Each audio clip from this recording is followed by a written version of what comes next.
The only thing that I can really say right off the bat is, wow. So I read the Me, Myself, and Bob book. Originally what piqued my interest was, that it was just from VeggieTales and everything. And I was actually curious as to how they came about in the first place and kind of what the story of it all was. The first few chapters, probably up till chapter 5, give or take, they were kind of boring to read, not gonna lie. I mean, there were some parts that were interesting, like how he grew up, his life story and everything, but there were a lot of numbers. A lot of numbers throughout this book. Now, I'm not really a number person. So those parts were excruciatingly boring to read.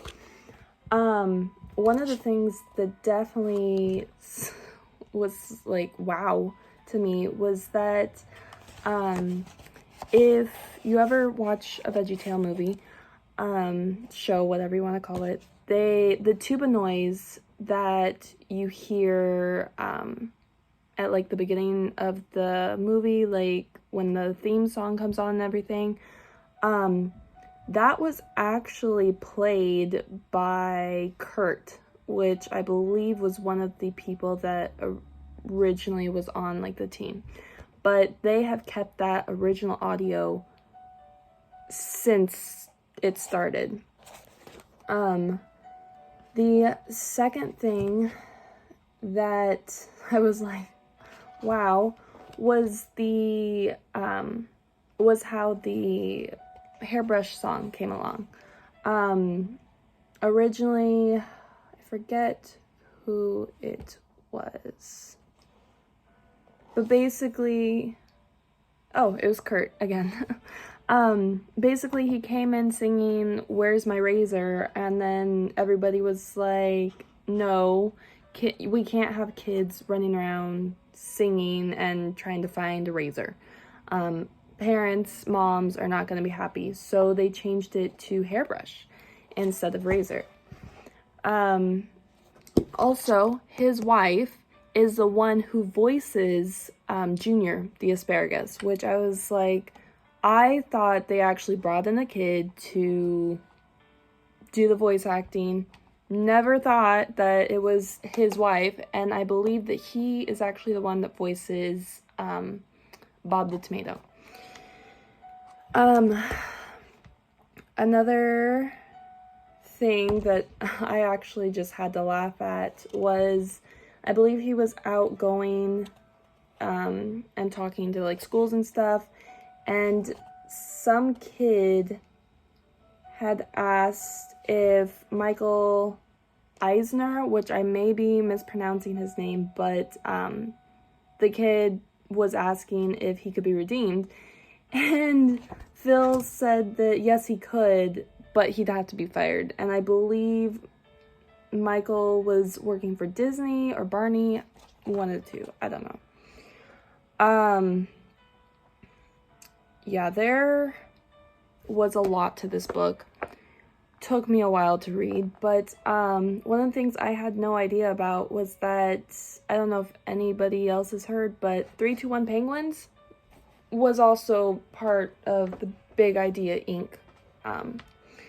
And then one of my questions was, so throughout the entire book, Phil mentions Disney constantly. He mentions Walt Disney, Disneyland, Disney World, Disney this, Disney that, Disney other.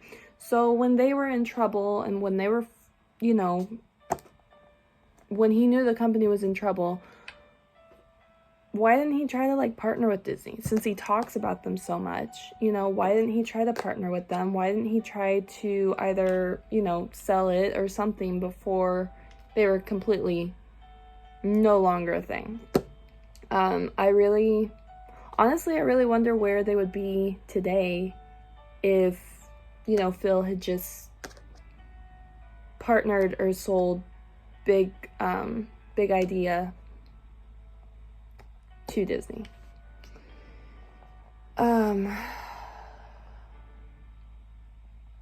Yeah, all throughout this book, especially in the end when, you know, they were coming to an end, like inevitably the company was ending, at least with Phil, you can see all throughout how his parents' divorce and his childhood affected everything. Like, all throughout this, the reason why I feel like he couldn't be a great leader was because of how scared he was to lose people, because he lost his dad, because his parents divorced. And one of the biggest mistakes, I believe that he made a couple, but his biggest downfall was, one, he started taking all the glory. He was taking, you know, all the praise, wasn't really giving any back to God, you know, and it's supposed to be like a Christian company. And so if we're going based on what we have been taught, it's, you know, you give God the glory and he's gonna come. You take the glory away from God and your business, whatever, starts to crumble.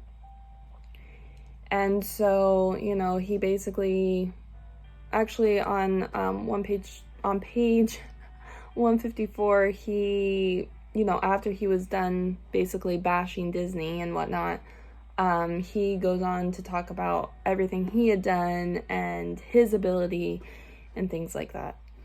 And then one of the biggest mistakes he did make was that he was just trusting other people. You know, trusting other people is not a bad thing in and of itself, but he was trusting them when they were giving him the okay for more expenses. Like, he had no idea how many how many DVDs, how many VHSs, how much in general he was actually selling, and how much money he was bringing in. He didn't know that. So, yeah. If he had still been, because he was CEO, he was the top, he had full authority over everybody, but he just didn't. Or he didn't, you know, try to control or put in the final word or whatever you want to call it. Also, one thing that really infuriated me, so first off, they got sued, right? And, you know, the courts took, Lyric, I think that's the company name, they took their side, even though there was no actual contract, there was no this, there was no that, there was no the other. The courts were still like, yeah, it's there. And then, like, 2 years later, they overturned it. I don't know why, but, they overturned it and was like, yeah, no, but it was like, everything was already sold, everything was already done. Like, everything else was already in writing, so it's not like he could get his company back. Plus, the whole lawsuit bankrupted him with what little he had left. But, yeah, his team, like, I wouldn't say his original team, but, like, his second team, in a sense, really screwed him over. They just kept giving the thumbs up, green light, go, go, go type of thing, and when he shouldn't have spent as much money as he did. But, yeah, honestly, I loved how at the beginning of each chapter, there was a literal tomato at the top. I don't know. I love that. I have no idea who actually owns Big Idea Inc., which they did change the name.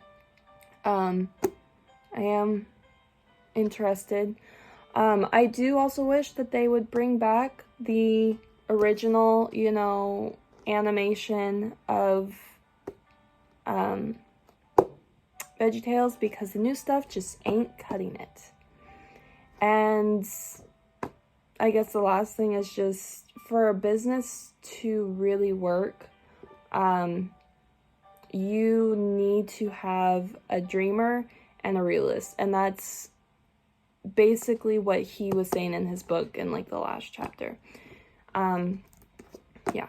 And he was also using Walt Disney and his older brother as the,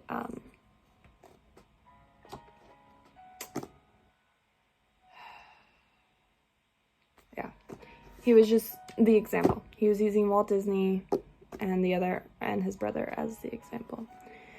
But yeah, overall, I think it was a really good book. I would recommend because it does show you what not to do in a business to make sure that it does go how you want it to.